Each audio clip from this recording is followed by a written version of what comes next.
Bien, bonjour à tous. Merci d'être à cette table ronde. Ils ont créé leur média cette année, donc qui existe depuis l'origine des assises du journalisme. Oui. Donc je suis Romain Collat, journaliste à la correspondance de la presse, et j'ai le plaisir encore cette année de présenter cet atelier, cette table ronde, où on met en valeur des médias qui se sont lancés ces derniers mois. Et cette année, nous avons choisi donc quatre médias qui vont nous présenter leur aventure médiatique et journalistique. Donc Clémence Serran pour Momissime, Jean-Paul Arif pour Puzzle, Philippe Yondury pour Fracas, et puis Fabien Verseau pour 2050 Now. Donc on va faire le tour un peu de vos médias, et puis après on laissera bien entendu une grande place pour vos questions. Donc on va peut-être commencer avec vous, Jean-Paul Arif. Donc vous êtes le fondateur des éditions Scrinéo, vous êtes le président et le directeur éditorial de l'Éléphant, mais aussi de Puzzle, que vous avez donc lancé en octobre 2024. Alors pourquoi vous êtes lancé dans cette nouvelle aventure, et qu'est-ce qui diffère de Puzzle par rapport à l'Éléphant ? Alors peut-être pour me présenter, effectivement, déjà dire ce qu'est Scrinéo. Donc Scrinéo est une maison d'édition qui va fêter ses 20 ans. Donc on est une vieille maison d'édition indépendante, mais qui a commencé par le livre en fait. On est d'abord un éditeur de livres, et puis petit à petit, on s'est développé surtout sur le livre jeunesse d'ailleurs. Et puis il y a maintenant 12 ans, on a eu l'idée de lancer donc la revue L'Éléphant, qui est une revue de culture générale, qui nous a un peu surpris parce que, comme on venait du milieu du livre, on a d'abord voulu le distribuer sur le réseau des librairies. Donc on a fait une diffusion en librairie, et puis on s'était dit on va avoir une diffusion complémentaire sur le réseau presse. Et en fait, c'est la diffusion complémentaire qui a véritablement cartonné et qui nous a permis de nous développer avec une croissance sur ce titre plusieurs années de suite. On avait une croissance à 2 chiffres. On s'est vraiment développé sur le réseau presse d'abord, puis petit à petit, évidemment, l'abonnement, etc., etc. Voilà, l'Éléphant, c'est une revue de culture générale. C'est-à-dire qu'il y avait 2 idées, 2 piliers dans l'Éléphant. La transversalité des connaissances, c'est véritablement culture générale. C'est-à-dire il y a de la philosophie, de la littérature, de l'histoire. Il y a des sciences, y compris des sciences dures. Souvent, on ne les met pas dans la culture générale. Nous, on en met dans la culture générale. Enfin, en gros, il y a tout ce qui ferait l'honnête humain du 21e siècle. Voilà, tout. Voilà. Et donc, ce titre a rencontré son public. Et puis, très vite, dans le cadre de l'Éléphant, on a lancé des hors-séries. Alors, il y a un hors-série qui a également une certaine antériorité, qui a maintenant, qui est né quasiment 1 an après l'Éléphant, qui est le cahier de vacances pour adultes de l'Éléphant. Donc, c'est des jeux de culture générale. Alors, c'est-à-dire que dans l'Éléphant, dès le départ, il y avait des jeux, parce que dans l'approche de l'Éléphant, on est sur la mémorisation. Ça s'appelle l'Éléphant, parce qu'une mémoire d'éléphant. Et on a beaucoup travaillé. On a travaillé avec un laboratoire de sciences cognitives à Lyon sur la mémorisation des connaissances. Et le jeu fait partie des éléments de mémorisation des connaissances. Donc il y a dans l'Éléphant des jeux. Et du coup, il était assez naturel d'avoir un hors-série jeu qui venait compléter en fait le dispositif, qui est un annuel. Tous les ans, on a ce hors-série. Et puis, dans les autres hors-séries qui sont apparus, là, il y a déjà quelques années, je crois que le premier était en 2019, qui était un hors-série annuel, il y avait un hors-série qu'on appelait Actu, et qui avait comme idée de compléter l'Éléphant. L'Éléphant, c'est de la culture générale, donc dans la culture générale, il y a des sujets qui sont très froids, il y a des sujets plus chauds, c'est-à-dire qu'on va évidemment, puisque la culture générale s'alimente aussi de l'actualité, ou en tout cas rebondit avec l'actualité, donc bien sûr, il y a un rapport avec l'actualité. Et vous aviez aussi des pages d'actualité il y a des pages actu, absolument. Dans les premières pages du magazine. Absolument, parce que c'est véritablement, l'idée c'est quand même véritablement éclairer le lecteur pour essayer de comprendre le monde. Donc il y a véritablement comment cette culture générale vient aider à la compréhension du monde. Ça, c'est l'Éléphant. Dans l'Éléphant Actu, le hors-série Actu, là, il n'y avait que des sujets qui étaient en relation avec l'actualité, c'est-à-dire qu'il n'y avait pas de dossier sur de la culture entre guillemets froide, il n'y a que des sujets qui sont dans l'actualité, que des sujets qui sont dans l'actualité, mais à différents titres. Hein. Là, c'était un numéro annuel. Donc vous imaginez bien qu'on n'est pas dans le commentaire de l'actualité, on n'est pas dans le frémissement de l'actualité, dans la haute fréquence, comme on pourrait dire, on est vraiment plutôt dans le recul. Et on prenait des grands sujets de comment l'actualité façonne la société d'une certaine manière, et on revient sur ces sujets avec un peu de recul.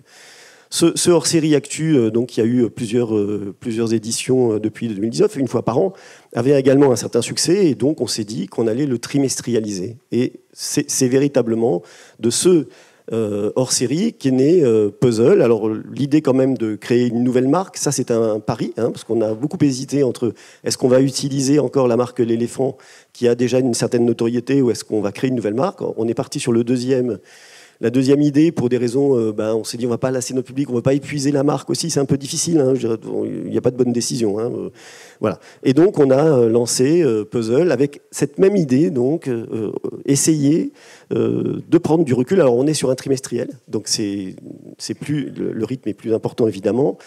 Et puis on va reprendre les fondamentaux de l'éléphant, c'est-à-dire essayer déjà de prendre du recul sur l'info. On ne peut pas, de toute façon, on est trimestriel, hein, donc on ne peut pas être dans l'actualité au jour le jour, c'est certain, par construction. Donc on va prendre les sujets et on va travailler avec nos auteurs. Là, on va avoir des auteurs qui vont avoir un peu le même profil que les auteurs de l'Éléphant, c'est-à-dire des spécialistes, que ce soit des enseignants-chercheurs ou des journalistes spécialisés. On a également une équipe de rédaction à l'intérieur des revues. Et puis, on va leur demander une chose qui nous est souvent revenue d'ailleurs dans l'Éléphant, c'est cette idée qu'on reprend un sujet depuis le début. Ça, je pense que ça, c'est une des particularités du trimestriel, c'est qu'on peut le faire. Hein, on n'est pas comme un quotidien qui doit être tout le temps dans courir après l'actualité. On ne peut pas reprendre tout depuis le début tous les jours, c'est pas possible. Tandis que nous, on a la possibilité de le faire. Donc, on s'adresse à un public qui n'est pas censé avoir de connaissances a priori sur le sujet. Donc, on revient, on essaye d'expliquer depuis le début. Et puis l'autre idée, c'est qu'on n'est pas dans le commentaire, on n'est pas dans le journal d'opinion, on essaye d'être le plus neutre possible, je dis bien le plus neutre possible, hein, ça n'est pas toujours évident, mais on essaie de s'attacher aux faits, et le profil de nos auteurs nous permet de faire ça aussi, c'est-à-dire que c'est des auteurs qui ont l'habitude d'exposer les faits les plus factuels possibles, rester là-dessus. Et alors justement, vous avez une rédaction, comment ça se passe? Est-ce que vous appuyez sur des journalistes pigistes, vous parliez de chercheurs, d'enseignants? Oui, alors on a toujours eu cette approche mixte, c'est-à-dire on a une rédaction, donc on est une petite équipe globalement dans Scrinéo, on est une quinzaine de personnes, il y a 5 journalistes dans les 15 personnes, et dans les 15 personnes, il y a toute la partie édition de livres, hein, donc c'est une activité double. Donc il y a 5 journalistes qui sont en interne de la rédaction, et puis l'essentiel des papiers sont faits à l'extérieur, parce que je disais, des enseignants, chercheurs, ou des journalistes spécialisés qu'on va aller chercher sur un domaine précis parce qu'ils ont cette expertise qui va nous aider de travailler véritablement le sujet. Alors, est-ce que c'est comme l'Éléphant, c'est des numéros qu'on peut collectionner, qu'on peut garder ou... C'est une très bonne question. Donc, dans l'Éléphant, oui, évidemment, c'est des numéros qu'on peut collectionner parce que, comme je le disais, il y a une bonne partie du numéro qui est relativement froid. Donc là, effectivement, on sait qu'il y a des gens qui gardent l'Éléphant sur des années. Sur Puzzle, on n'en sait rien pour l'instant. On va voir. En tout cas, on a essayé de faire un magazine qui est assez beau, ça, c'est le numéro 2 qui est en vente actuellement. On a gardé l'idée d'une maquette qui est agréable. Et puis, il y a un traitement de fond qui fait que, malgré tout, ça a une certaine durée de vie. Je pense que, malgré tout, ces articles-là, si on les lit dans 2-3 ans, on aura toujours une possibilité. Mais on est quand même plus dans l'actu que dans l'Éléphant. Et donc, la question se pose. Est-ce qu'on va le garder? Ça, on va voir ce que feront nos lecteurs. Est-ce que justement le public de l'Éléphant et de Puzzle est le même public ou sont des gens différents, et est-ce que vous visez le même lectorat? Bon, on est une petite maison d'édition et on n'a pas de connaissances, on n'a pas fait d'études marketing sur notre public. Alors, comment on connaît notre public? Déjà, on regarde notre base d'abonnés, on fait des sondages auprès de notre base d'abonnés, et puis on a des données un peu extérieures qui nous permettent de savoir à peu près à quoi ils ressemblent. Donc, notamment, on a fait des mesures d'âge. Donc, notre public de l'éléphant, c'est un public qui a ça commence au lycée, puisqu'il y a pas mal de lycées qui sont abonnés à l'éléphant. On a un pic sur étudiants et jeunes adultes, c'est-à-dire jusqu'à 25-30 ans. On a vraiment tout un lectorat qui aime bien cette version papier. Hein. On dit que ce public ne lit pas de papier, c'est pas vrai. Hein. Il y a des lecteurs papier. Et puis, ensuite, c'est très étal. Le public va jusqu'aux seniors, aux personnes âgées. Enfin bon.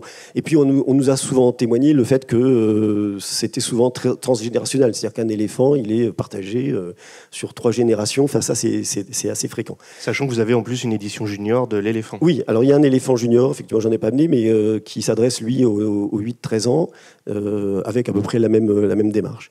Pour revenir au public, il est tout à fait mixte. Ça, on le voit bien. Hein, c'est homme-femme. Il n'y a pas de différence de genre. Et puis, en termes alors, on a souvent pensé que c'était un magazine plus urbain. En fait, pas vraiment. C'est assez diffusé sur tout le territoire. Quand on regarde nos abonnés, ils sont vraiment partout. Alors après, bon, évidemment, hein, on est comme la distribution de la population française. Hein, on va en vendre plus dans les villes, ça c'est évident. Mais c'est pas spécifiquement urbain et c'est pas spécifiquement CSP+, au sens où... Alors c'est quand même des gens qui ont un certain niveau d'éducation, puisque quand on avait fait un sondage, on voyait qu'ils avaient à peu près en moyenne Bac+3 et plus, quoi. Donc voilà, donc c'est quand même un public de curieux. Hein, donc voilà. Alors maintenant pour Puzzle, c'est très tôt pour l'instant, on n'en est qu'au numéro 2. On n'a pas beaucoup d'indications. Ce qu'on voit, c'est les abonnés. Alors évidemment, nous, au début, qu'est-ce qu'on a fait pour le lancement de Puzzle? On a fait une campagne de financement participatif. Donc quand on fait ça, on est sur nos réseaux. Hein. Ça permet de faire exister le titre sur les réseaux. Donc nos réseaux propres et puis tous les partenariats qu'on a pu établir pour se faire connaître un peu plus. Et puis là, on obtient des abonnés. Donc là, au début, je pense qu'on a effectivement une certaine... des abonnés de l'éléphant qui vont s'abonner à Puzzle, ou en tout cas une certaine familiarité. On a, nous, le sentiment d'être dans la même famille. Après, nous, en termes d'intention, on a souhaité essayer de viser un public un peu plus jeune, parce qu'on se doute bien que le prix de l'éléphant est parfois un frein pour le public plus jeune. Donc là, on a ciblé un prix plus bas pour 9,90 €. Voilà, 9,90 €, donc être à moins de 10 €. Alors, c'est pas cher, mais c'est quand même un prix qu'on essaye d'être plus attractif.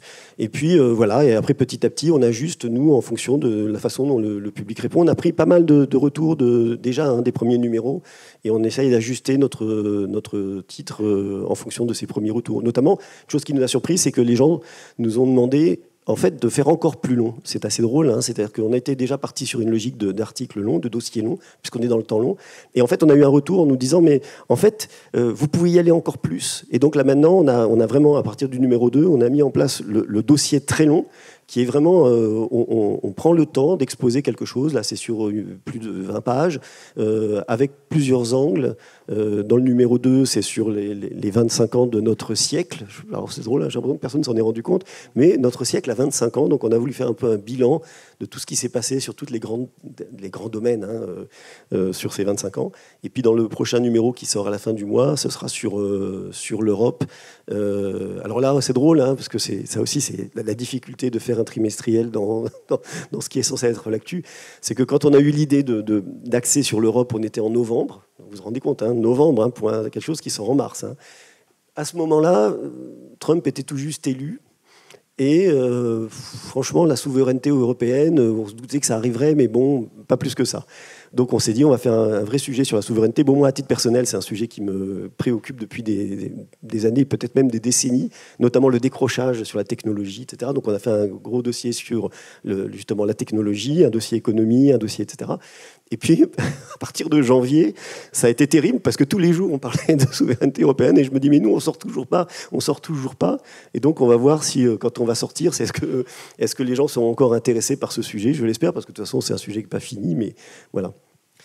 Merci. Donc à votre gauche, Clémence, qui alors elle aussi a utilisé le financement participatif pour lancer un magazine pour les jeunes. Alors on discutait juste avant la table ronde, la presse jeunesse est peut-être encore un peu plus compliquée que la presse adulte. Donc comment vous est venue l'idée de cette aventure? Et vous êtes un peu sur le même modèle que l'éléphant puisque vous partez d'une maison d'édition. Oui, alors même modèle. Alors, on s'adresse à un public qui est plus jeune, donc Momissime, c'est le Mac des mômes génialissimes. L'idée, c'est qu'on parle aux enfants de 4 à 8 ans. Et on part d'une maison d'édition qu'on a créée et on est 2 à l'intérieur. Donc c'est vraiment un tout début. Voilà. Et d'où nous est venue l'idée, c'est peut-être une petite crise de la quarantaine, c'est peut-être beaucoup de naïveté, j'en sais rien. Parce que ni mon associé ni moi sommes du secteur. J'ai travaillé rapidement dans l'édition et la communication quand j'avais entre 20 et 30 ans et que je vivais en région parisienne.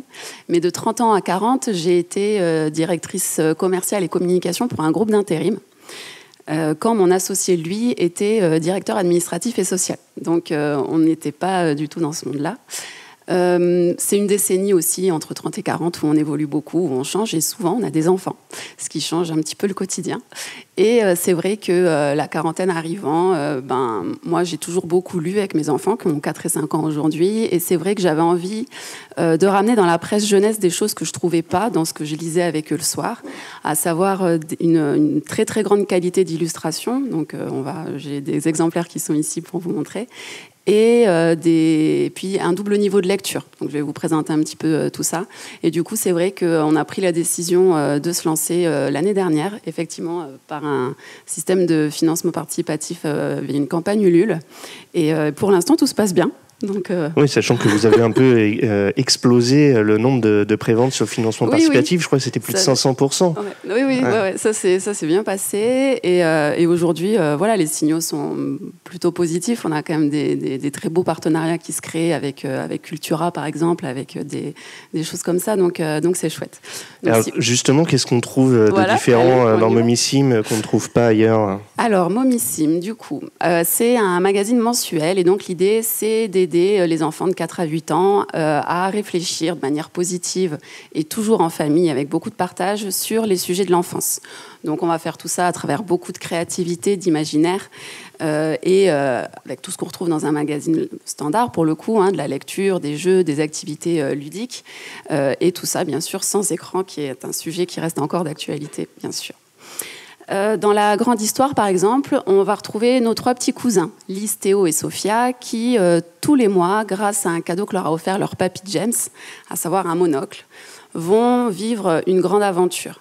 L'idée, c'est qu'on va parler tous les mois d'une thématique différente. On va parler de la peur du bain, de l'ennui, de la peur du noir, de l'ouverture au monde, de la protection de l'environnement, de l'importance de manger des fruits et des légumes, etc. Et l'idée, c'est qu'à travers cette grande histoire, quand ils regardent en fait dans cet objet magique, ils changent de regard complètement sur la situation pour partir dans un monde fantastique, un monde imaginaire où ils vont retrouver des amis fantastiques, etc., etc.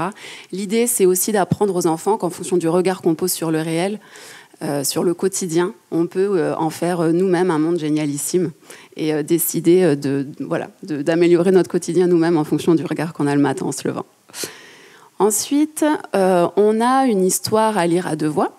Donc l'idée là, c'est que les plus jeunes puissent commencer à lire avec des petits pictogrammes. Et puis on a choisi pour cette histoire-là une écriture en attaché pour l'apprentissage de la lecture toujours.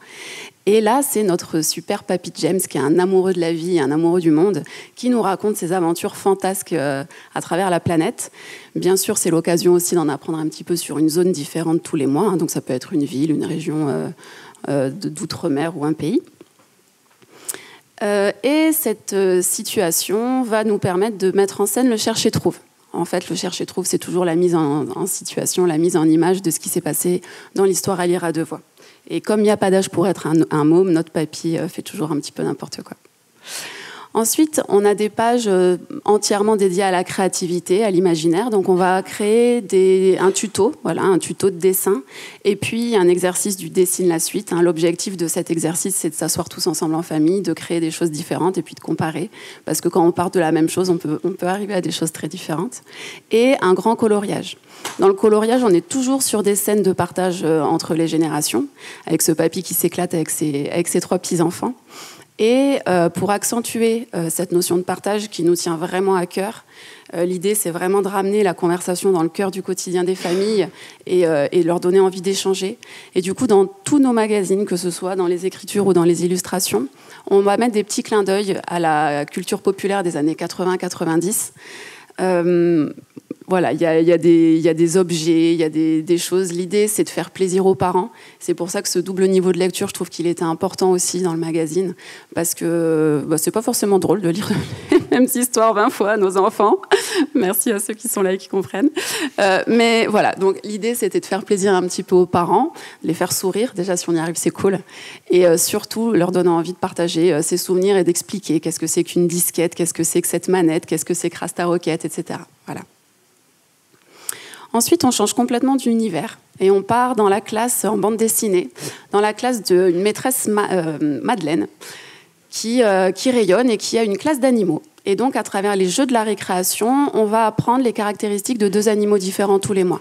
Donc là, on est sur une sémantique beaucoup plus humoristique, beaucoup plus familière. Mais l'idée, c'est quand même de se dire d'apprendre les caractéristiques d'animaux différents et de comprendre que oui, bien sûr, on est tous différents, il n'y a pas de débat là-dessus, mais que c'est justement cette complémentarité qui va faire du groupe quelque chose de fort et de puissant.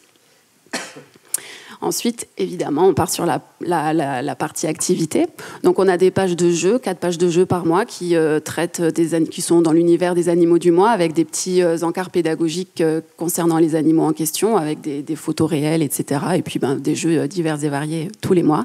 L'idée, c'est bien sûr d'apprendre en s'amusant. C'est un axe qui est quand même important dans le magazine. Et puis, une recette, un atelier bricolage, toujours des choses qui sont simples à faire, qui ne coûtent pas cher, qu'on a dans les placards. Et on essaye, notamment dans les recettes aussi, de faire parfois renaître des petites madeleines de Proust. Toujours pareil, dans cette même notion de partage.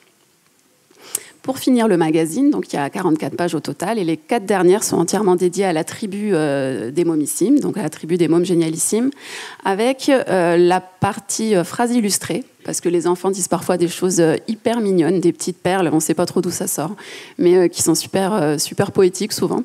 Et l'idée, c'est, là, ce sont les parents de nos abonnés qui leur font une petite surprise et qui nous envoient la perle qu'a dit l'enfant, la photo, et puis on va venir illustrer tout ça, mettre en image. L'idée, c'est aussi d'apprendre aux enfants qu'on peut mettre des dessins sur des mots, c'est un axe qui est toujours intéressant. Et puis le rêve de famille, c'est l'expérience du monocle, du grand-père, qu'on va faire vivre à nos propres abonnés. Donc là, sur une double page, à leur demande, en fonction de leurs rêves, de leurs envies. Donc là, dans les exemples que j'ai mis, on a James qui voulait partir à la plage avec sa maman, donc on va venir les redessiner et les intégrer dans un monde avec la même patte graphique, celle du coup de mon associé. Voilà. Donc ce magazine, on l'a créé de manière très naïve, et c'est ce qu'on fait encore aujourd'hui, à Annecy, là où nous vivons. Effectivement, donc, moi j'ai toujours aimé l'écriture et cet univers de la presse. Jérémy, donc, comme je vous disais, qui n'est pas du tout du secteur, lui, c'est un passionné de dessin, donc, qui est autodidacte et qui a appris, qui a toujours dessiné et qui apprend aujourd'hui au quotidien. Aujourd'hui, du coup, on a lancé nos magazines. Donc en septembre, effectivement, on était en campagne Ulule et depuis le mois d'octobre, on a démarré les expéditions. Donc là, aujourd'hui, on a quand même conquis le cœur de plus de 1000 familles, donc c'est chouette. Et on a du coup 3 formules d'abonnement parce qu'effectivement, comme vous disiez tout à l'heure, ça fonctionne beaucoup sur l'abonnement, la presse jeunesse. Donc voilà, donc on a 3 formules différentes. L'objectif de ces formules, notamment la plus petite, c'était d'adapter bien sûr les durées d'engagement, où on voit qu'aujourd'hui l'engagement c'est quelque chose qui peut freiner, et puis d'adapter aussi en fonction de l'enfant qu'on cible, parce que un abonnement à un magazine jeunesse, c'est pas forcément pour notre enfant directement. Donc on peut aussi en faire un cadeau pour un neveu, un filleul, un petit-fils ou quoi. Et auquel cas, on peut avoir envie de faire un cadeau qui soit un petit peu moins impliquant au niveau du budget. Donc voilà, c'est ce que ça permet aussi. Donc vous êtes combien de contributeurs pour Momissime? Vous êtes que 2? Vous avez des contributeurs extérieurs? Alors, parce que vous faire 44 pages tous les mois? Ouais, on travaille un petit peu. Ouais, aujourd'hui on est 2. L'idée effectivement c'est après on a moins de sujets d'actu etc à traiter, on est plus dans des histoires imaginaires, créatives etc. En termes au niveau du dessin c'est vrai qu'il faut absolument tout.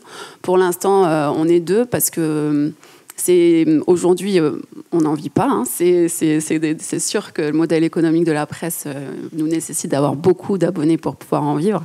Et effectivement, un des axes pour le futur, c'est bien évidemment de pouvoir intégrer par de la prestation ou quoi d'autres contributeurs. Aujourd'hui, c'est mes mains qui sont sur les tutos de bricolage et les recettes. Donc voilà, on fait vraiment tout. Mais bon, c'est ça qui est chouette. Et vous êtes distribué dans les marchands de journaux ou uniquement dans les librairies, des magasins spécialisés? Alors aujourd'hui, on se distribue pour l'instant, nous, sur notre site internet. C'est vrai que ça se fait beaucoup par le réseau. Aujourd'hui, on a un gros partenariat du coup, qui s'est lancé avec les magasins Cultura qui ont bien adhéré au projet et du coup, qui nous accueillent dans leur magasin en local, sur le 73-74. Et donc là, on va élargir à l'Isère et l'Ain. Mais c'est vrai que ça reste de la présence physique pour nous en magasin. On travaille beaucoup avec des écoles, avec des associations de parents d'élèves. On met plein d'actions comme ça de ce type en place. Et effectivement, donc dans le et après que j'avais prévu sur le prochain slide, parfait, on prévoit effectivement d'être diffusé en kiosque, du coup en point de vente dans les prochaines semaines. C'est dans les tuyaux. Donc ça sera, on l'espère, pour avril ou mai. Et effectivement, on espère avoir le même succès que vous et que ça puisse nous apporter un petit peu de notoriété et puis d'acquisition d'abonnés, bien évidemment. Plein de thématiques à venir. Hein. Effectivement, on continue toujours dans les mêmes thèmes. Et puis, on a l'arrivée d'un nouveau personnage qui arrive au mois d'août et qui est Mamie Jo. Parce que là, c'est vrai qu'on a fait une grande porte aux grands-pères et ils sont ravis. On a beaucoup de papis qui ont abonné leurs petits-enfants. Parce que, c'est une histoire personnelle. Pourquoi aussi cet univers, ce magazine, c'est tout simplement l'histoire que moi j'ai vécue avec mon grand-père, qui effectivement m'a donné cette vision du quotidien et de la beauté du monde qui nous entoure. Mais c'est vrai que je me suis dit, il manquait Mamie Jo. Donc Mamie Jo arrive et voilà, il y a plein de petites mamies qui sont ravies. Merci. On va passer parce qu'on a aussi une Mamie Jo dans l'éléphant junior. Fait pour vous rencontrer. On va passer à nos 2 médias qui traitent de l'écologie, mais alors qu'ils le traitent de 2 manières différentes. On va commencer avec Fracas et Philippe Vion-Dury. Vous étiez juste avant chez Socialteur et avec 2 anciens de Socialteur, vous avez donc décidé de créer Fracas, qui est un magazine sur les combats écologiques, si je ne dis pas de bêtises. Vous pouvez nous expliquer un petit peu le format et la ligne éditoriale de Fracas qui est assez militante, on peut dire? Un grand débat. Oui, c'est vrai que notre public, nous, c'est plus les éco-terroristes que les enfants de moins de 4 ans. C'est toute la variété de cet atelier. La variété de la presse, bien entendu. Oui, alors du coup, Fracas, donc je vous en ai ramené 2 que je vais faire tourner ensuite. C'est un magazine trimestriel de 132 pages consacré au combat écologique, aux enjeux écologiques. Donc c'est effectivement une ligne assez engagée et proche du terrain militant. Alors moi, j'aime pas le débat sur médias engagés, médias neutres, médias militants pour plein de raisons sur lesquelles on pourra peut-être revenir. Ensuite, je pense que c'est des histoires que se racontent les journalistes. Mais en tout cas, nous, on est sur une ligne engagée qui prend le relais effectivement d'un autre projet éditorial qui était Socialterre. Donc je suis un peu croisé les deux expériences puisque forcément ça fait partie de la jeunesse du projet. En gros, ce projet il démarre avec une rencontre avec Clément Quintard qui est maintenant rédacteur en chef et Marine Benz qui est directrice artistique que j'ai rencontré du coup à Socialterre, qui m'ont rejoint quand j'étais rédacteur en chef là-bas pendant 6 ans. Et suite à nos licenciements et départs respectifs, puisque tout le monde est parti ou a été licencié techniquement, suite à un conflit qui est documenté dans Arrêt sur Image, donc je vous encourage à le lire, parce que je ne m'exprimerai pas là-dessus ici. On n'est pas filmé, donc... oui, on n'est pas filmé, libre, mais j'ai signé des clauses de confidentialité. D'ailleurs, il faudrait s'exprimer là-dessus, je pense, dans les assises, sur la nature des clauses de confidentialité qui sont signées au départ des salariés dans les médias, puisque c'est devenu une sorte de clause bâillon qui est très extensive et assez mal encadrée par la jurisprudence, hein, donc on pourra en parler. Mais donc à la fin, moi, si je lis bien mes clauses, par exemple, je n'ai même pas le droit de dire que je suis parti, en fait. C'est assez incroyable. Donc voilà, mais on pourra en parler après. Donc du coup, on s'est retrouvés après nos licenciements à l'automne 2023 et on a décidé de relancer un projet ensemble qui serait sur une ligne assez similaire, mais peut-être plus proche du terrain, des terrains militants, des combats, avec une cible qui va plutôt s'adresser du coup à des gens. Alors nous, c'est un peu le repas de famille à Noël où il y a toujours l'écolo de la table. Bah, nous, c'est notre cible. C'est celui qui se considère écolo, celui ou celle, et qui essaye de faire un peu la médiatisation de ces idées-là. Et notre but, c'est d'armer intellectuellement l'appareillage critique, de refaire l'histoire des luttes pour ces gens, pour qu'ils puissent en parler, s'engager. Donc on a aussi un gros travail sur les modalités de l'engagement dans toute leur diversité, hein, du petit geste, alors ça on n'en parle pas trop j'avoue, mais jusqu'à s'inscrire dans un parti, dans une association, dans un mouvement militant, un mouvement social, etc. Donc toute cette diversité de lutte, de moyens de lutter, de s'engager, on essaye d'en faire la publicité. Donc ça c'est un de nos gros axes de travail et un de nos autres axes de travail entre guillemets, c'est d'être aussi un espace de dialogue entre les familles de l'écologie, les familles militantes et les familles intellectuelles qui sont très diverses et pas très copines généralement. Donc on essaie un peu d'être la Suisse en fait de l'écologie et d'être un espace de confiance où tout le monde peut se retrouver, et on a des marxistes qui dialoguent avec des libertaires, qui dialoguent avec des Cyril Dion, etc., etc. Donc voilà, c'est pas toujours évident, c'est work in progress. Mais c'est un peu la continuité de ce qui s'est passé avec les soulèvements de la Terre et la dissolution des soulèvements. Il y a eu vraiment cette mobilisation assez transversale de tous les camps de l'écologie pour faire corps ensemble. Et on essaye de garder un petit peu cet esprit-là vivant. Voilà un petit peu pour la ligne. Et donc on retrouve des enquêtes, on retrouve des immersions. Toute la diversité des... du coup, je vais les faire tourner. Alors, je vais faire tourner un de ce côté-là et un là-bas, si tu veux bien. Du coup, oui, on retrouve une grande enquête de 10 pages, un grand entretien de 10 pages, on retrouve du grand reportage à l'étranger, un dossier de 40 pages, des portraits avec des formats assez chartés pour l'instant sur la première formule qu'on a fait, avec un format consacré aux alliances sociales autour de l'écologie, avec des syndicalistes, avec des pêcheurs, avec des etc., etc. On a un format sur les métiers de la maintenance, sur tout ce qui fait tenir nos villes et nos systèmes dont on ne parle jamais, tous ces métiers du Caire qui partent à 6h du matin dans les métros et qu'on ne voit pas. On a un format qui est consacré aux animaux et moches. Voilà. Et on fait des histoires écologiques. Les fruits moches, les animaux moches. Oui, alors après, il y a toujours un débat, parce que par exemple, la chauve-souris est considérée comme très mignon par beaucoup de gens. Pareil pour le scolopendre, apparemment. Je sais pas, voilà. Les goûts, les couleurs. Mais c'est un peu l'idée, c'est de faire des histoires écologiques et politiques d'animaux qui nous permettent en fait d'adresser des questions plus profondes de l'écologie et des écosystèmes. Voilà, donc, toute une diversité de formats comme ça. Et vous n'êtes pas que sur le papier, vous avez aussi des formats vidéo. On a une déclinaison. Alors en fait, on a une déclinaison comme tout le monde aujourd'hui, newsletter. Alors pas aussi professionnalisé que mon camarade à droite, mais on a un format newsletter, on a un site d'information, on a les réseaux sociaux, etc. Mais c'est vrai que le contrat de départ, je reparlerai un petit peu après de la genèse du projet d'un point de vue financier aussi, mais le contrat de départ, c'était effectivement de faire un bimédia avec de la vidéo, puisqu'on considère qu'aujourd'hui, malheureusement ou heureusement, mais en tout cas l'espace vidéoludique sur Instagram, TikTok et YouTube est indispensable si on veut mener un combat politique ou journalistique, ou éthique, peu importe, prenez celui que vous voulez.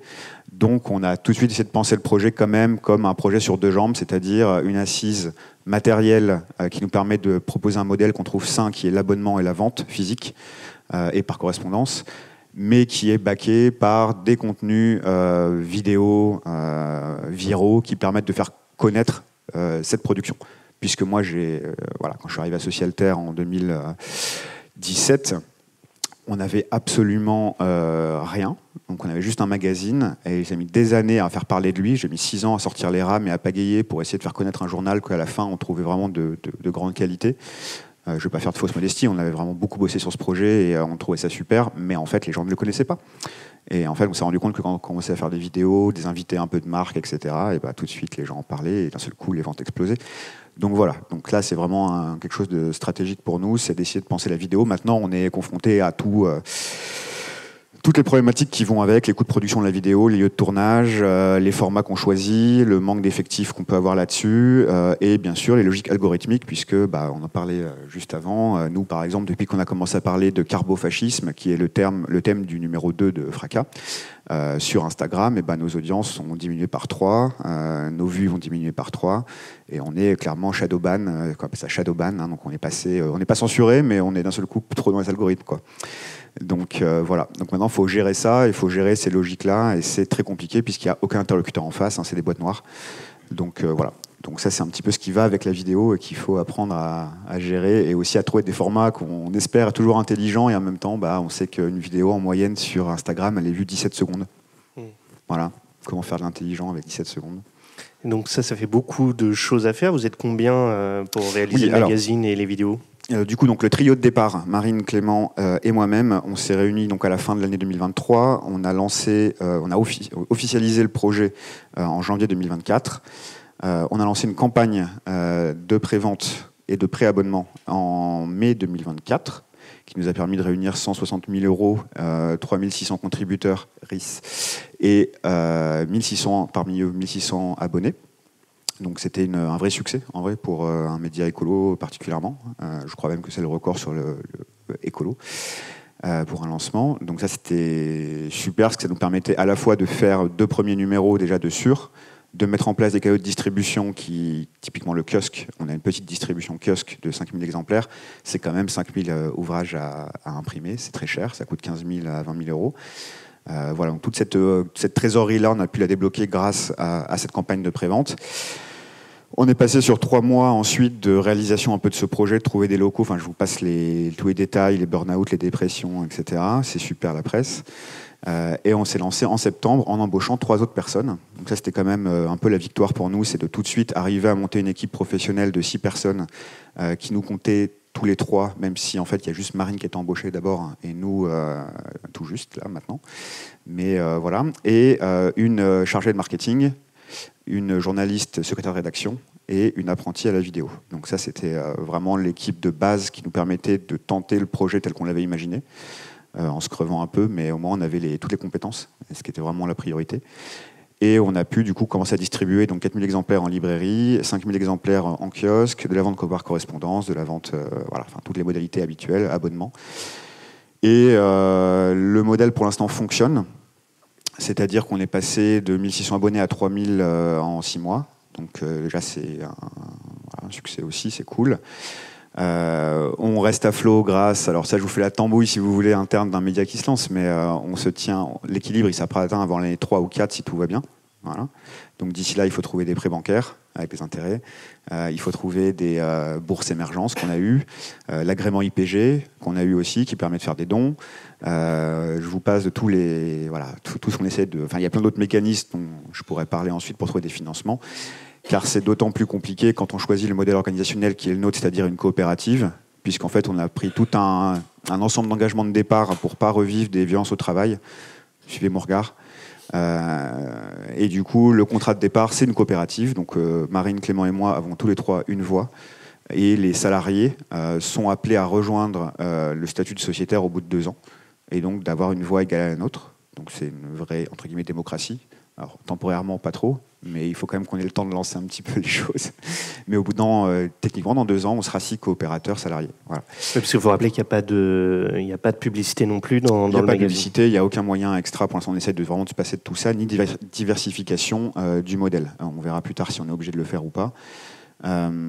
Et en fait, quand on est une coopérative, c'est extrêmement compliqué d'attirer des capitaux pour tout un ensemble de paramètres dont je pourrais faire l'éventail, mais c'est notamment le fait que le capital ne peut pas être tenu à plus de 51%, à plus de 49%, pardon, par des actionnariats extérieurs.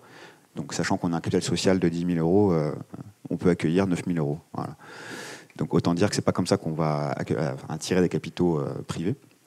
Donc on doit, c'est un vrai choix politique aussi d'expérimenter nos idées de démocratie au travail, le monde de demain, etc. Enfin, c'est pas que des mots, voilà. Donc il y avait aussi le choix de l'association, on aurait pu le faire, hein. Nous on a fait le choix de la SCOP.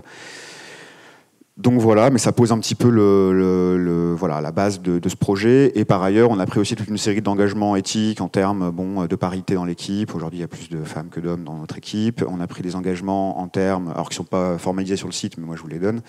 On a pris des engagements en termes de rémunération. Donc là, le SNJ, CGT, le SPIL, etc. sont en train de négocier des accords, mais nous, on est déjà au-dessus. Et qui va être signé cet après-midi, d'ailleurs, aux assises. Donc nous, on paye déjà à peu près la même chose, voire un tout petit peu au-dessus que eux, ce qu'ils prévoient eux. Moi, je dis payer, c'est les pigistes, hein, bien sûr. Et nous-mêmes, on est au minimum des grilles salariales prévues par le syndicat. Voilà, tous, toutes et tous. Et à vrai dire, les 3 cofondatrices ont le même salaire, qui est de 2 400 € net. Voilà, tout ça est public. Puisqu'on fait la publicité aussi de nos chiffres, des revenus, voilà. Et on paye 60 € le feuillet. Donc voilà, ça c'est un petit peu la tambouille interne. Et après, je ne sais pas si tu veux que je revienne sur d'autres... C'est intéressant, mais le temps file malheureusement, donc il va falloir qu'on avance et on parle de 2050 Now. On reviendra avec les questions qu'il y aura dans la salle sur le modèle de Fracas. Donc un autre média qui traite de l'écologie, mais peut-être avec un peu plus de moyens, puisque derrière, il y a le groupe Les Échos, Le Parisien, et d'autres mécènes, d'autres grandes entreprises. Alors 2050 Now, c'est quoi ? C'est une newsletter. Il y a aussi une maison qui fait de la formation, qui fait beaucoup de choses. Alors quel est l'objectif de 2050 Now ? Beaucoup de questions. Bonjour à tous, merci pour l'invitation déjà. Alors, 2050 Now, c'est un média 100% numérique dans le groupe Les Échos Le Parisien, comme tu l'as mentionné. Et on a à la fois un pôle grand public, donc avec des vidéos sur les réseaux sociaux et une newsletter gratuite, et un pôle professionnel avec des newsletters qui s'adressent aux professionnels, dont Green Univers. Donc ça, c'était une acquisition, une newsletter qui existe depuis une quinzaine d'années, qui a été créée par Patricia Laurent et Laurence Benamou. Alors, qui on cible ? C'est quoi l'objectif de 2050 Now ? On a fait une étude avant de se lancer, alors j'étais pas encore là, mais une étude a été faite avant de se lancer et qui a identifié 14 millions de Français à peu près qui se sentent concernés par le changement climatique, mais qui sont un petit peu perdus, qui savent pas trop par où commencer, commencer à s'engager dans ce chemin-là. Est-ce qu'il faut d'abord faire pipi sous la douche ou d'abord démissionner, voilà. Et donc nous, on veut un petit peu accompagner ces Français qui ont envie de s'engager davantage dans cette transition écologique. Nous, notre objectif, c'est d'essayer d'accompagner, d'accélérer la transition écologique. Donc, c'est des personnes, cette cible-là, c'est des personnes qui ont envie à la fois de bouger dans leur vie perso et dans leur vie professionnelle. Donc, on s'adresse plutôt à des actifs. Et c'est des gens qui se méfient autant du greenwashing qui ne sont pas très mobilisés par un discours catastrophiste. C'est pour ça que nous, derrière, on a créé un peu un triptyque éditorial qu'aime bien rappeler ma rédactrice en chef Aude Baron, qui est compréhension, solution, action. Donc compréhension, c'est déjà notre volonté de vulgariser la science et la connaissance scientifique. Et on a par exemple aussi un comité scientifique avec des chercheurs renommés comme François Gémen, Philippe Grandcola, Patrice Geoffron, qui du coup se réunissent une fois par an pour valider un peu nos grandes orientations éditoriales, puis qu'on sollicite parfois aussi pour des interviews dans nos vidéos. Et donc voilà, le premier pilier, c'est de vulgariser cette connaissance scientifique à notre public pour les aider à comprendre quels sont les enjeux, quels sont les problèmes, et essayer aussi un petit peu de rendre la science sexy et les scientifiques sexy. Et par exemple, on a développé un format, une collègue qui s'appelle Maëlys Delaruelle a créé un format parce qu'elle jouait beaucoup aux jeux vidéo, et elle jouait beaucoup à Minecraft. Je ne sais pas si ça vous parle, le jeu vidéo Minecraft, et donc en fait, à travers des images de ce jeu. Là, on a un format long sur YouTube, une quinzaine de minutes, où elle illustre un petit peu un grand sujet expliqué par un ou une scientifique. Donc ça peut être l'artificialisation des sols, la déforestation, voilà, des choses comme ça, mais qu'on illustre à travers les paysages de Minecraft. Donc le premier pilier éditorial, c'est la compréhension. Le deuxième, c'est la solution. Et donc là, on part à la rencontre de personnes qui proposent des solutions pour essayer de faire cette transition. Et par exemple, moi, j'ai lancé une série de longs reportages qui s'appelle Survivants du changement climatique, où je pars à la rencontre de personnes qui ont d'ores et déjà vécu des conséquences du changement climatique, faire comprendre que c'est déjà bien là, quoi, sous nos yeux, et pas un problème lointain. Par exemple, le premier épisode, j'avais rencontré un couple de vignerons dans l'Aude qui est victime de la sécheresse et qui, pour essayer de s'adapter, se sont mis progressivement à non plus cultiver des vignes, mais de l'aloe vera. Voilà, parce que c'est une plante qui a besoin de, si ma mémoire est bonne, 100 fois moins d'eau. Je crois, il me disait que la vigne. Et donc, on cherche à diffuser aussi ces solutions et ces personnes qui agissent pour essayer de s'adapter, en fait, tout simplement, à ces problèmes-là. Et notre troisième pilier éditorial, c'est action. Donc, on essaye de donner à notre public l'envie et les clés pour agir, pour passer, pour franchir ce cap de l'engagement.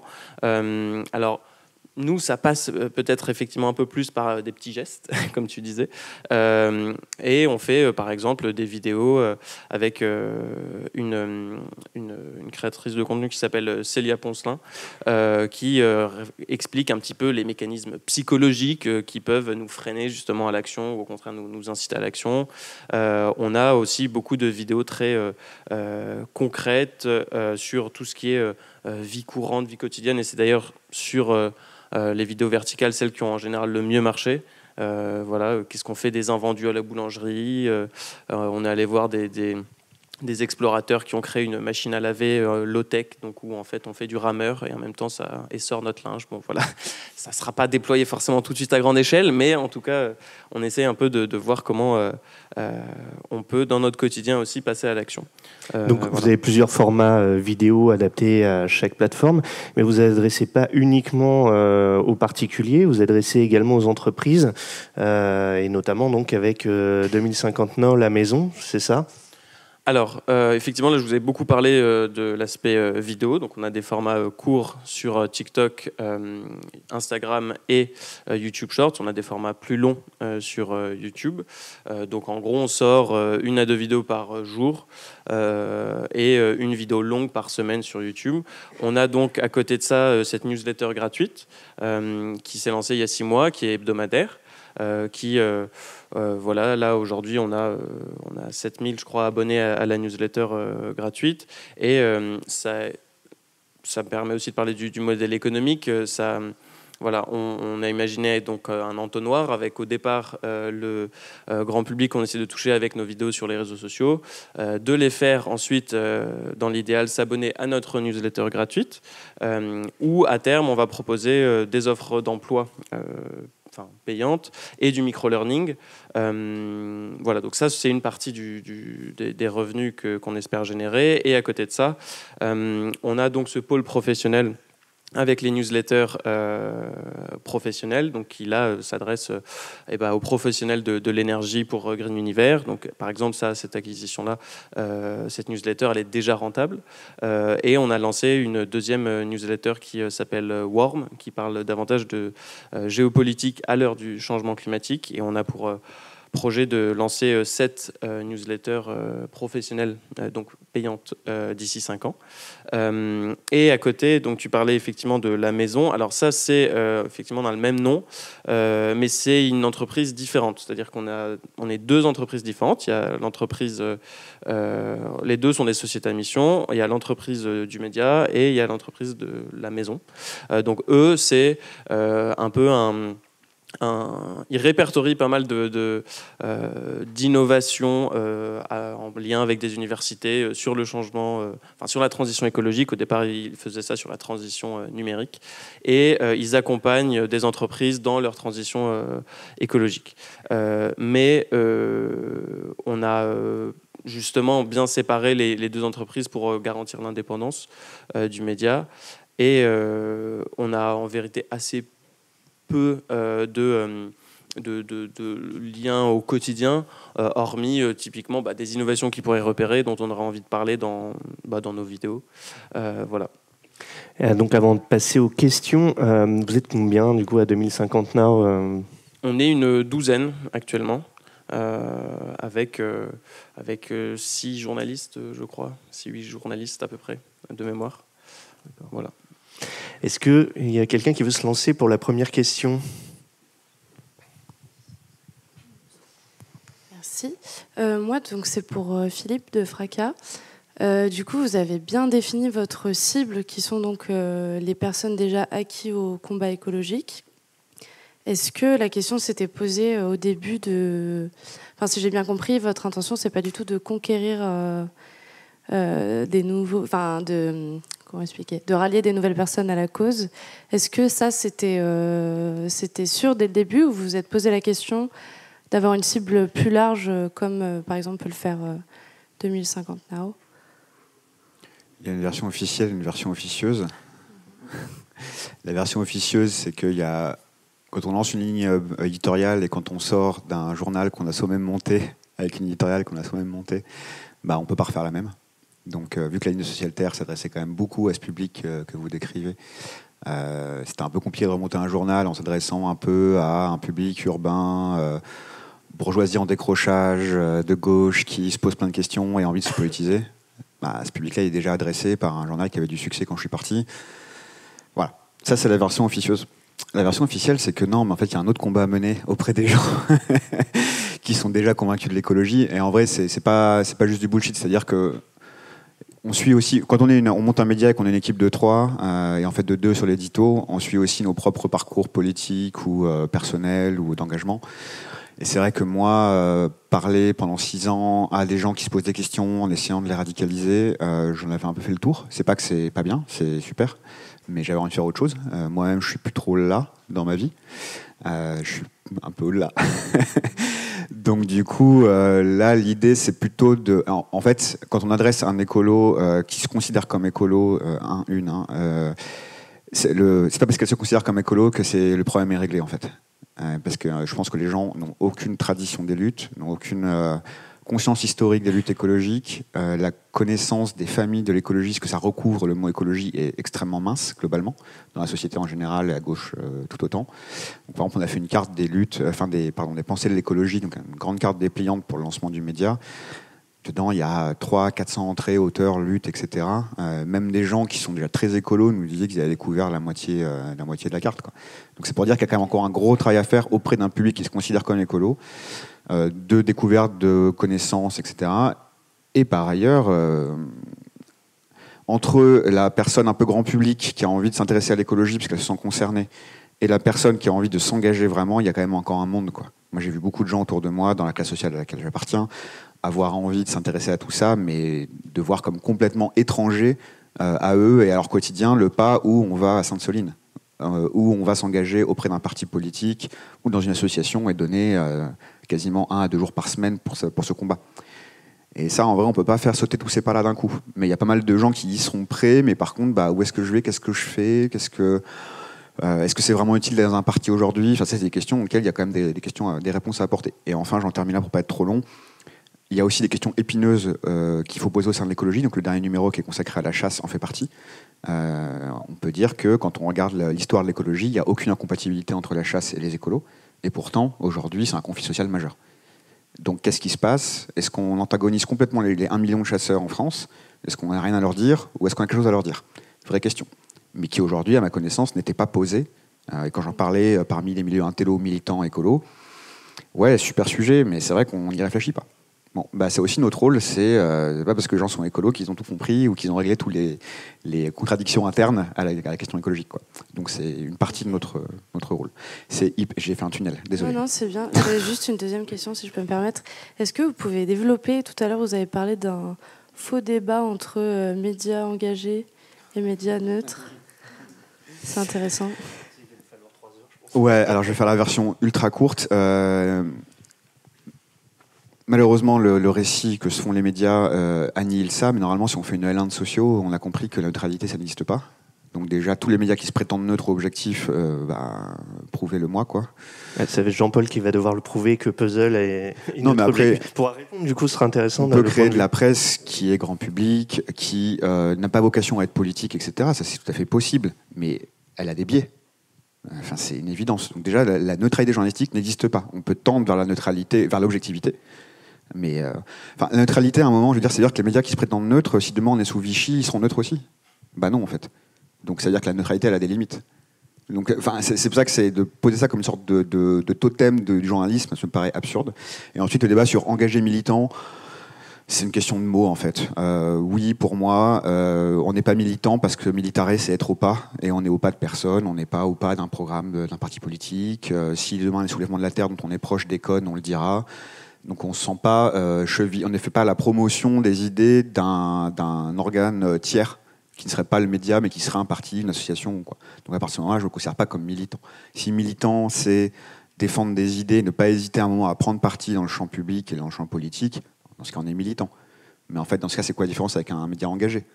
Donc on est engagé quand on fait vaguement des grandes causes, c'est-à-dire on est pour l'égalité homme-femme, on est pour que les femmes afghanes ne soient pas maltraitées. Bon, bah ça, France Inter, super. En fait, du coup, c'est un média un peu engagé à gauche.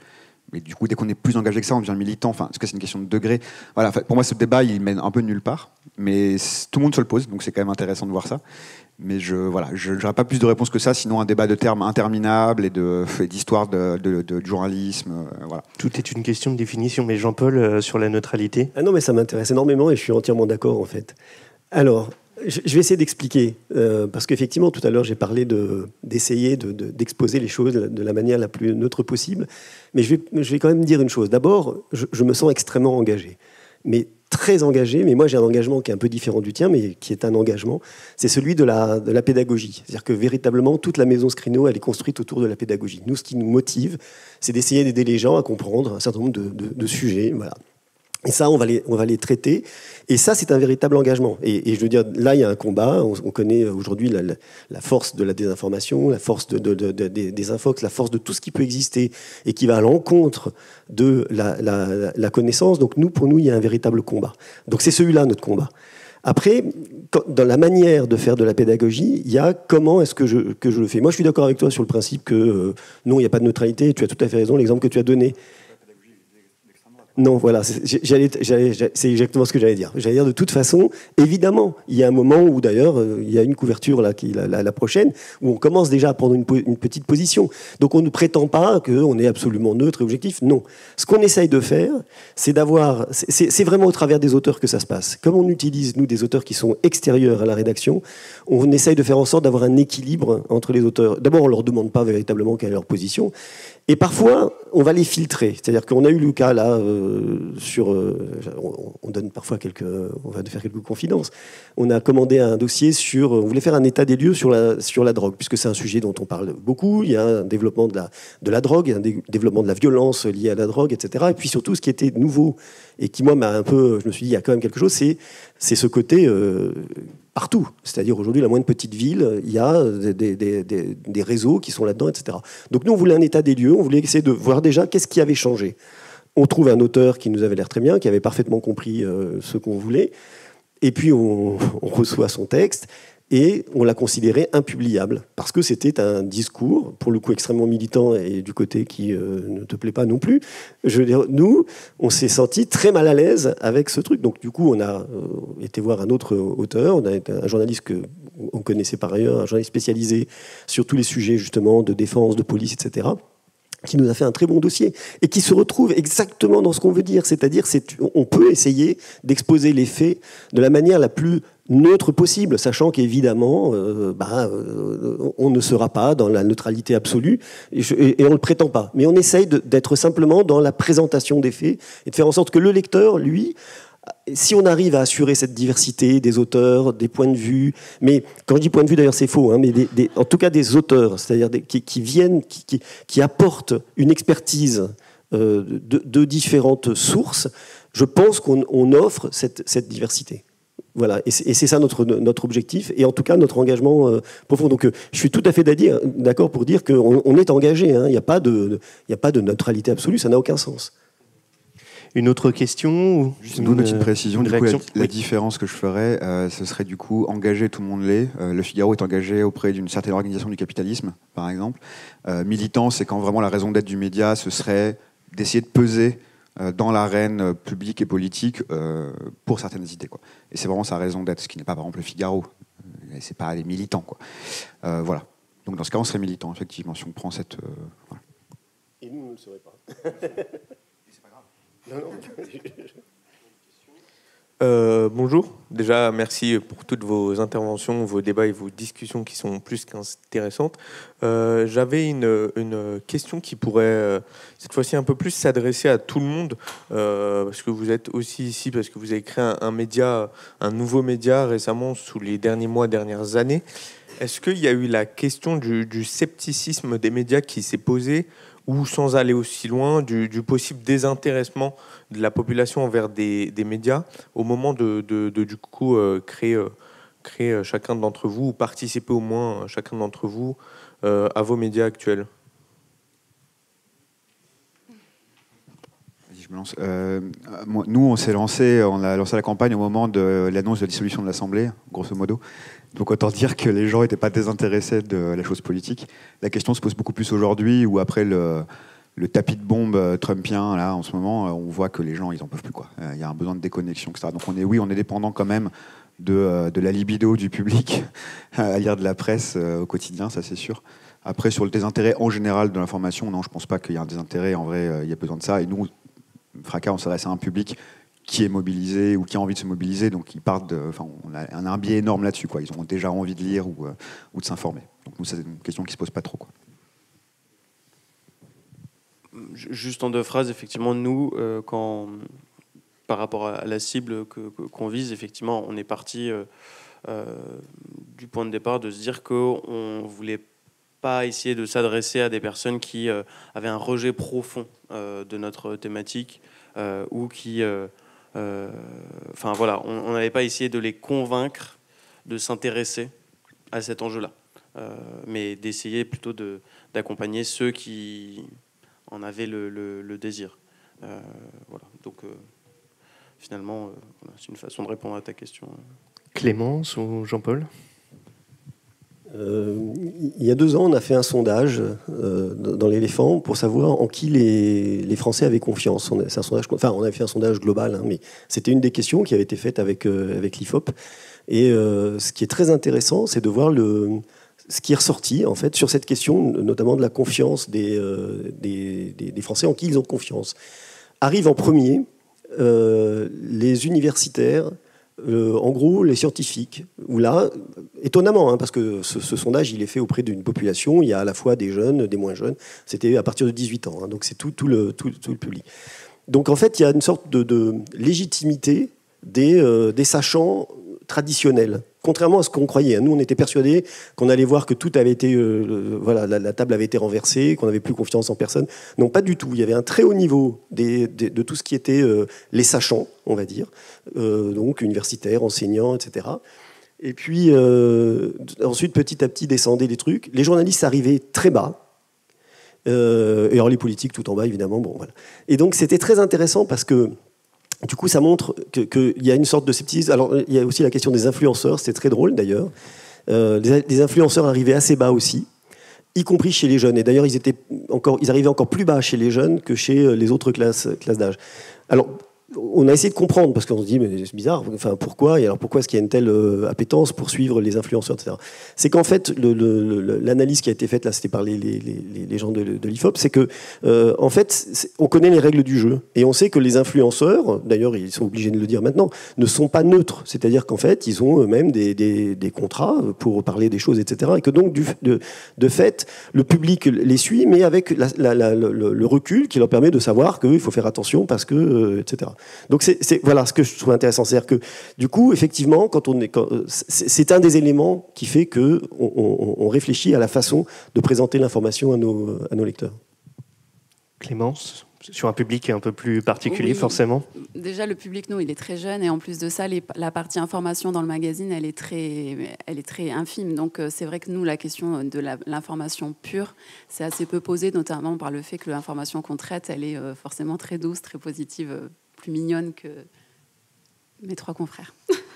Du coup, je prolongeais la question, mais c'est pas posé la question de faire comme le journal Mon Petit Quotidien, d'essayer de traiter l'actualité à hauteur d'enfant ? Ah ben bien sûr, ça, c'est ce qu'on essaye de faire tous les mois. Mais ça, c'est un vrai sujet. J'en parlais avant d'entrer dans la salle. C'est vrai qu'aujourd'hui, nous, on a un modèle qui est aux prémices. Et c'est vrai que le sujet du traitement de l'information, pour le coup, qui doit être intégré dans nos magazines, l'idée, ça serait vraiment pour le coup de l'externaliser dès que possible. Parce que effectivement, c'est un savoir-faire qui est important et qu'il ne faut pas prendre à la légère. Et effectivement, ça fait partie des premiers axes pour nous d'externalisation dès que ce sera possible. On espère le plus vite possible. Une autre question ? Moi, c'était plus sur le côté financement et peut-être plus dans le domaine pour l'écologie, parce que Fracas, vous disiez que vous pensiez à diversifier éventuellement vos revenus. Si oui, comment, et comment garder un peu cette indépendance ? Et de la même façon pour 2050 Now, comment est-ce que vous faites pour, dans le domaine de l'écologie, pouvoir montrer quand même une certaine indépendance alors qu'il y a le groupe Le Parisien, Les Échos derrière ? Il faut s'entendre sur ce que c'est de diversifier les revenus. Alors moi, j'entendais ça en mode extra-journalistique. Alors évidemment, on a plein de projets éditoriaux, on a un impératif de croissance des produits éditoriaux qu'on propose, donc des hors-séries, etc., parce que sinon, on ne fera pas à l'année, quoi. Donc ça, c'est important. Après, sur la diversification, c'est-à-dire extra pur domaine journalistique, c'est une question. Personne n'a les mains propres là-dessus. D'ailleurs, il faut renoncer à avoir les mains propres. C'est plus possible. Donc, on peut imaginer... Je sais qu'aujourd'hui, par exemple, typiquement, la pub, je trouve ça plus problématique de mettre de la pub dans un magazine que de proposer un service d'agence de conseil sur des sujets à des entreprises. Parce que je trouve qu'il y a beaucoup plus de latitude dans ce deuxième scénario que dans le premier. Et j'ai déjà eu des cas de conflits, de problèmes autour de la publicité dans un magazine, qu'il n'y en a pourtant pas beaucoup. Et bon. Donc ça, c'est une étude qu'il faut faire, que chaque média doit faire. Il y a aussi des patrons de presse capitalistes qui, des fois, sont des bons patrons de presse. Ça existe aussi. Donc, je vois des sourcils se lever dans mon champ de vision, là. Non, voilà. Donc, nous, par exemple, ce qu'on peut envisager, ce qu'on a envisagé dès le départ, mais on n'a pas les moyens humains aujourd'hui pour le faire, c'est une école de formation.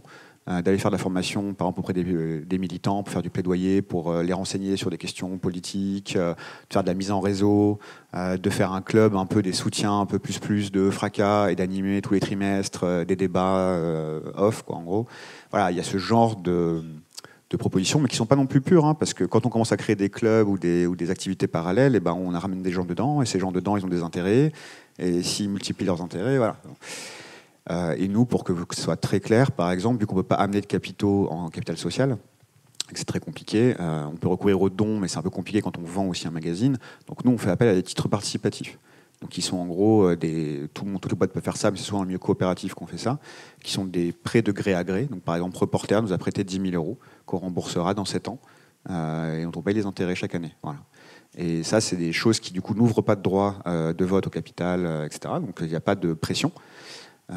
Mais on a aussi, par exemple, on a aujourd'hui 20 000 € de participatif. Olivier Legrain, qui est un millionnaire de gauche, nous a donné 10 000 €. Voilà. Donc c'est pas propre, mais n'empêche qu'il n'a pas de pouvoir dans la boîte. Mais si demain je veux aller leur demander de l'argent, peut-être j'aurais pas envie de me l'antagoniser, par exemple. Voilà. Donc c'est toujours des arbitrages, en fait. C'est assez complexe. Nous, on essaie de faire ça bien. de diversifier au maximum et d'avoir que des toutes petites sommes. Donc là, on demande par exemple aujourd'hui à Alternative Économique de donner 5 000 €. Voilà, on essaye de noyer un peu le poisson pour qu'on n'ait jamais justement à un moment une épée de Damoclès. Mais ça, c'est les solutions qu'on envisage aujourd'hui. Et encore une fois, moi, j'ai pas de jugement trop hâtif sur les solutions que trouvent les médias, parce que le problème reste quand même que les gens lisent plus la presse, et c'est quand même un problème de citoyen avant tout, quoi. Donc c'est bien gentil d'accuser toujours les journalistes de faire des concessions dans tous les sens, mais à un moment, on se bat avec des miettes, quoi. Et ces prêts, justement, ils sont transparents. Le lectorat sait que Alternative Économique a prêté de l'argent. On n'a pas à le rendre transparent. Là, on va le faire parce qu'on est en train de boucler un petit peu notre petite opération qui va nous permettre de réunir normalement à peu près 50 000 €, avec un peu de particuliers, un peu une boîte de prod, de reporters, Alternative Économique, tout ça. Donc nous, on n'a rien à cacher, on s'en fout. Puis si les gens nous disent « Ah, mais il y a un millionnaire là-dedans », bah oui, on expliquera qu'en fait, il n'y a pas de droit de vote, que c'est clean, voilà. Donc selon nous, c'est vraiment un contrat de départ, c'est la transparence. Par contre, rien n'y oblige. Voilà. Rien n'oblige à le déclarer à nos lecteurs. Fabien, du coup Alors nous, à l'inverse, effectivement, on a été lancé par le groupe Les Écoles Parisiens. Il y a effectivement un investissement donc, sur 5 ans de plusieurs millions d'euros. Entre 7 et 8, je crois. Oui, 7 et 10.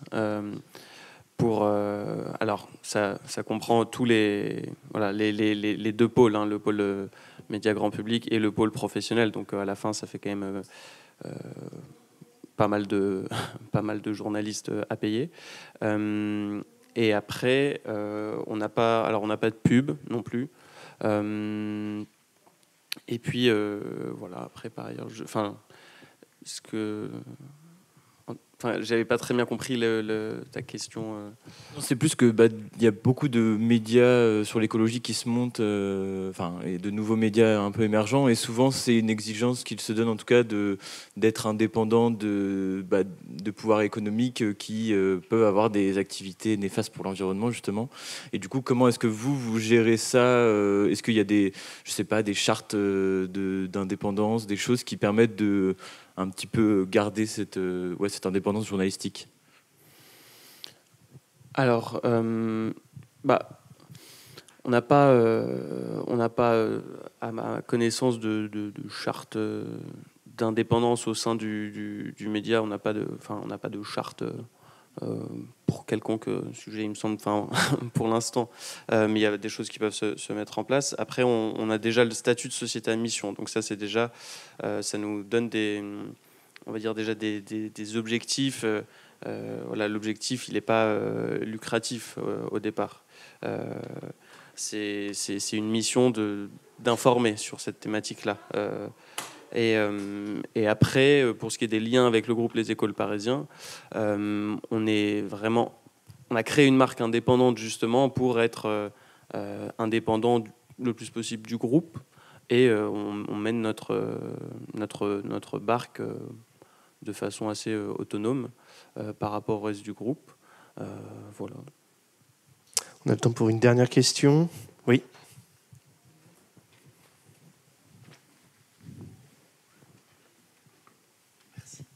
Bonjour et merci pour vos interventions.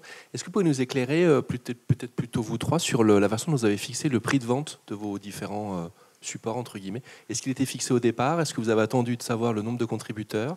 Est-ce que vous avez regardé le prix de la concurrence, entre guillemets? Voilà, comment vous avez fixé ça? Je peux commencer. C'est une question en vrai qui était assez épineuse pour nous, parce qu'on était pour être tout à fait honnête, un des conflits qu'on avait à Socialterre en interne, c'était de ne pas monter trop le prix de vente. Or, on vendait un 100 pages extrêmement dense à 7 €. Et on avait un peu ce truc de non, mais il faut que ça reste accessible, etc. Et puis on a monté un média. Et quand on part de 0 abonnés et 0 vente, on se rend compte que si on veut y arriver un jour, malheureusement, le prix ne peut pas être bas. C'est impossible. Donc nous, on a surtout regardé la concurrence. On a regardé, par exemple, en gros, le média qui nous a beaucoup influencé dans nos stratégies, c'est La Déferlante. C'est assez simple, c'est un super média par ailleurs, mais elles avaient une stratégie axée sur les points de vente physiques, de réseau, par la base, militants, un prix élevé, un MOOC, enfin voilà. Donc il y avait plein de données qui nous intéressaient, et on s'est un peu fixé sur elles pour réfléchir à nos stratégies, à la fois en termes de communication, de réseau physique et de prix. Et elle vendait, je crois, 19 € ou 19,50 €. Pour être honnête, je trouve que c'est un peu cher. encore augmenté. Donc nous, on s'est fixé un peu en dessous, et aussi un peu en dessous de Climax, par exemple, qui était lancé 1 an et demi avant nous, je crois, qui était aussi à 20 €, ou 19 ou 20 €. On trouve aussi un peu cher. Après, nous, il y a 350 000 signes dans un magazine. Donc c'est plus que beaucoup de livres. Donc vendre, au fond, si on réfléchit, j'ai eu des éditeurs qui m'ont dit « Ah oui, c'est vachement cher votre truc et tout ». Eux, ils publient des bouquins sans images, sans illustration, sans photos, sans déplacement, à 20 balles, 25 balles même maintenant, avec 200 pages dedans. Donc bon, concours descend un petit peu. En vrai, il y a un travail énorme. On a 12 000 € de pige, de coût de pige. On a 15 ou 16 000 € de coût d'impression. On a du coût d'illustration, c'est 6 000 €. Enfin, etc., etc. Et je ne parle même pas de la surddistribution, de la surdiffusion, parce que pour être en kiosque, il faut accepter que 2 tiers des magazines partent à la poubelle. Ça, il faut quand même le savoir. Pas très écolo, vous me direz. Donc voilà. Donc, prenant en compte tout ça, on a fait. Après, c'est au doigt mouillé. Et personne ne pouvait nous donner de réponse. C'est ça le juste prix. Il y a un moment, soit on baisse le prix à 12 €, on en fait un truc accessible pour un produit comme ça, soit on fait un produit plus petit, moins cher. Mais comment justifier que les gens payent pour un produit plus petit alors qu'ils veulent plutôt payer pour des beaux objets aujourd'hui ? Est-ce qu'on touche on va faire un abonnement prison, on va faire un abonnement jeune, on va essayer tout ça, de faire ça très vite. Là, on n'a pas eu le temps, mais on va le faire. Mais il y a un moment, on est obligé de faire casquer les gens qui nous achètent. Et les gens qui nous achètent, en fait, c'est des gens qui ont de l'argent. Voilà. Et on a vu sur LinkedIn, ça a cartonné sur LinkedIn. L'écologie radicale sur LinkedIn, ça a cartonné. Et les gens mettaient des 60, des 100 balles, etc. Et en fait, bah oui, mais il faut le prendre là, cet argent, parce que les militants, moi je sais aussi que la réalité pour mon média, les militants, ils ont lu tout sur tout, ils connaissent tout sur tout, ils soutiennent toutes les luttes, mais ils n'achètent rien. Rien. Et on met un paquet de magazines sur un événement militant, on ne sait pas retourner qu'il est tout parti, quoi. Donc c'est vraiment assez exceptionnel. Donc du coup, on est obligé d'aller frapper au porte-monnaie de gens qui ont les moyens, de les faire payer eux cher. C'est une redistribution militante en fait. Moi je le vois comme ça, voilà, ça coûte un peu cher, mais on se le prête. Et c'est un objet qu'on peut se prêter quand même. Et je veux dire, on sait qu'il tourne 2 à 3 fois dans les mains des gens, différentes personnes. Voilà. Donc il y a des... Voilà. Je vais faire un tunnel. Jean-Paul et Clémence. C'est une question toujours très étonnante, le prix. Alors je vais commencer par l'éléphant, puisque l'éléphant, on l'a lancé il y a 12 ans, avec un prix élevé, puisqu'il était à 15 € à l'époque. Ce prix avait déjà été testé par la revue 21, mais qui n'était que en librairie. Donc, alors en librairie, 15 € c'est normal. Un livre, c'était plus de 15 €, donc il n'y avait pas de problème. Sur le réseau presse, 15 € c'était juste impensable. Nous, on est arrivé, donc comme je vous le disais, on a commencé par le réseau librairie, et puis on a en fait ce prix de 15 € en presse. Finalement, il s'est avéré possible, et on a connu notre développement en presse. Donc finalement, ça s'est fait un peu comme ça, et on a imposé ce prix. Et d'autres MOOC sont arrivés après avec le prix de 15 € possible sur la diffusion presse. Donc là, c'est vraiment, vous voyez, c'est le marché qui parle. Pour Puzzle, comme je le disais, on a essayé de toucher un public plus jeune. Donc on a essayé de baisser le prix, d'essayer d'être en dessous de 10 €. Honnêtement, c'est pas flagrant. C'est-à-dire que puisque je compare à notre hors-série Actu, on est en fait un peu en dessous en termes de vente. Donc il y a un effet marque, c'est ce que je disais. On ne peut pas bénéficier de la marque l'éléphant avec Puzzle. Mais ça veut dire que le prix ne suffit pas. C'est-à-dire que c'est pas une régulation automatique. Et puis après, il y a la réalité, c'est que derrière, il y a des coûts. Et que le prix, c'est aussi le prix de l'indépendance. C'est-à-dire qu'effectivement, je pense que quand on regarde le modèle de nos magazines, alors nous, dans Puzzle, il n'y a pas de pub. Dans l'Éléphant, il y a 2-3 pubs. Honnêtement, les pubs, c'est la Cité des Sciences, c'est des annonceurs qui ne vont pas beaucoup bouleverser, ou qui n'ont pas d'influence, en tout cas, sur la ligne éditoriale de la revue. Ça permet de compléter un petit peu. Mais bien évidemment, 98% de nos revenus, c'est les ventes, d'ailleurs principalement sur le réseau de vente au numéro pour l'instant. Les abonnés, ça représente à peu près 40% de nos revenus. Donc pour l'instant, la vente au numéro reste très importante. Voilà. Donc on est obligé, dès lors qu'on vit de nos ventes, de rémunérer l'ensemble de la chaîne par la vente. Donc on est obligé d'avoir un prix effectivement relativement élevé. D'ailleurs, par exemple, si on parle des stratégies vis-à-vis de l'abonnement, nous on a une position de l'abonnement il n'y a pas de bénéfice prix. On n'a pas réduit le prix pour les abonnés, ou très peu. Alors aussi, il y a une offre étudiant qui est un peu plus basse, puis il y a une offre pour les les CDI, enfin le monde de l'enseignement qui est un peu plus basse. Mais sinon, pour quelqu'un qui s'abonne, il va avoir le confort de recevoir la revue chez lui, plus l'accès à notre archive. Alors sur l'éléphant, c'est une archive qui est importante. Maintenant, on a 12 ans d'archives puis qui ne se périment pas beaucoup. Donc celle-là, elle a de la valeur. Donc ça, c'est un bonus qu'on va donner à notre abonné, mais il n'aura pas de bénéfice prix. Donc voilà, nous on essaye au contraire de maintenir un prix élevé, et on ne peut pas faire. Il y avait des stratégies très différentes pour des magazines qui reposent justement sur la publicité, qui était d'essayer de capter un maximum d'abonnés ou d'avoir des diffusions très importantes pour pouvoir annoncer de très fortes diffusions aux annonceurs, puisque leur marché principal c'était les annonceurs. Nous, clairement, on est totalement indépendant de ça. On est dépendant de nos lecteurs, ce qui est c'est aussi une dépendance, mais c'est clairement nos lecteurs et personne d'autre qui intervient sur nos prix et notre politique éditoriale. Clémence ? Oui, nous, au niveau du prix, ça a été un choix, tout simplement. Enfin, un choix, non, c'est pas un choix. On s'est clairement aligné sur ce qui se passe chez nos confrères, enfin, la concurrence. Après, la grosse différence, c'est qu'on a fait des choix. Enfin, déjà, aujourd'hui, la presse jeunesse, on est face à des monstres qui ont des volumes d'impression qui sont impressionnants et du coup, forcément, à l'unité, beaucoup moins importants que nous. En plus de ça, on a fait des choix forts au niveau, nous, tout est produit, imprimé à Annecy, en France, à Annecy, ce qui est pas le cas de tout le monde. Et on a choisi surtout un grammage qui est bien plus élevé qu'un magazine. Aujourd'hui, nos pages, elles sont à 90 grammes, les unes, elles sont à 170. Et aujourd'hui, c'est vrai que là où on a une difficulté, c'est que nous, aujourd'hui, on est sur un volume d'impression bas, qui fait que ça nous coûte très cher.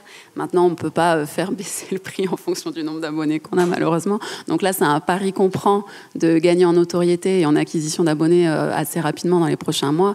Mais c'est vrai que c'est des choix aujourd'hui qui sont engagés. Nous, on aime l'odeur des pages, le tourner les pages, etc. Et c'est vrai que les abonnés, ceux qui nous connaissent déjà, nous disent qu'effectivement la qualité, elle est remarquable et qu'ils nous confondent, ils nous mettent entre le magazine et le livre aujourd'hui. C'est un peu spécial comme positionnement, mais en tout cas, voilà, le prix, il a clairement été fait en fonction de la concurrence, mais on n'a pas du tout les mêmes armes aujourd'hui. Merci pour vos questions. Merci à tous les quatre d'être venus. Bonne chance pour vos médias.